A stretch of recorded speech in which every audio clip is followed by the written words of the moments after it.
Welcome to Guide Guru. We hope this video helps. You start by opening Settings and tapping Music. Once there, go directly to EQ to begin tuning. Select a preset like Bass Boost to hear immediate change, and if you want precision, pick Flat then switch to Custom later.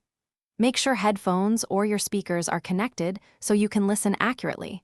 Once done, play a familiar track to evaluate baseline changes. This first step gets you into the equalizer interface fast, so you can move from guesswork to intentional adjustments. Next, compare presets while a reference track plays so you hear how each setting alters clarity, bass, and vocal presence. If none match your taste, choose Custom Equalizer and adjust specific frequency bands. Raise low bands for punch, cut mids to reduce boxiness, and lift highs for air. Move sliders in small increments and make short A/B listens between adjustments. This isolates the effect of each change. By working methodically, you shape sound to fit your headphones, room, or genre rather than guessing. Finish by saving any custom preset with a clear name and then test it across several tracks to ensure consistent improvement.